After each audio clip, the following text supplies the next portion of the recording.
guys, so now that you know how to get your details off of the agent zone in Property 24, I'm going to show you how to use those details on the virtual agent, specifically the ID number, to get a contact number so you can contact the owner to see if you can market the property or not.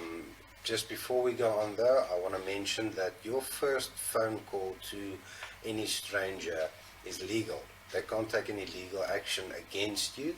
So doing this, there's nothing against, there's no law that's gonna get you in trouble. If they do ask you not to phone them, and you continue to phone them, they can take legal action. So I'm going to show you a small little hack that we need to do because Popia is coming to action, and before Popia this wasn't there, and I'll explain as we go along. So I'm just going to go to the agent zone on the map there where I was with the previous video, and I'm going to select the same property, and I'm only going to take the ID. I'm going to copy that. I am going to the website, the virtual agent. I'm going to sign in there. And then I'm just going to paste it in the ID number block. I'm going to scroll down and say find. The quickest way you can find an individual is by ID number. Then you are going to click on the ID right over here. Now this is where we get the red tape. So let me show you this. You used to go straight to the info that you're looking for. Now you need to tick these boxes to make sure that you're POPI compliant and everything's good.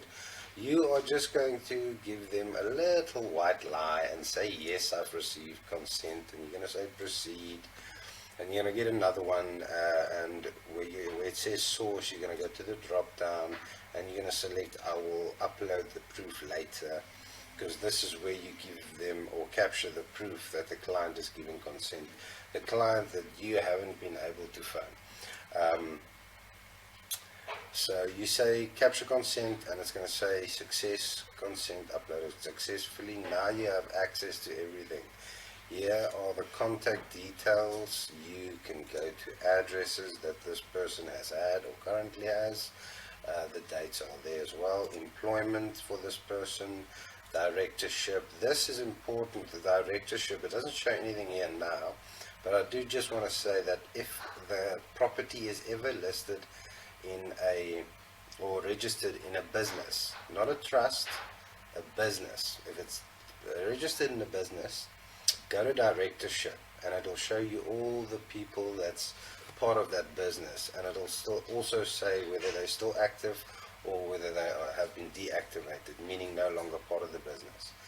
And then you can also select the person's ID, and it'll give you that person's details. So that's where you're going to get phone numbers if the property is listed in a business. You're just going to come to directorship, and you can find it there. And then property as well, so it's going to give you a bunch of other stats as well, the buyer and the seller of this specific property and what it went for and so forth. But for now we are just concerned with the contact details. We don't want to abuse this website and use it for all sorts of other things. So the only thing I do is I then either phone directly off my screen, or I take these. I start with the cell numbers because that's the most likely place that you're going to find them. And then I just copy these, and you go and paste them wherever you want, really. It can be a Word document, or you can paste it in a notepad, a document. It's your choice. But there are the numbers. There's a home number. I don't like bothering people at home. There's a work number. I don't like bothering people there either. So the best bet is to just start with your mobile numbers, and that's it. That's how you do it. Cheers guys, have a good one.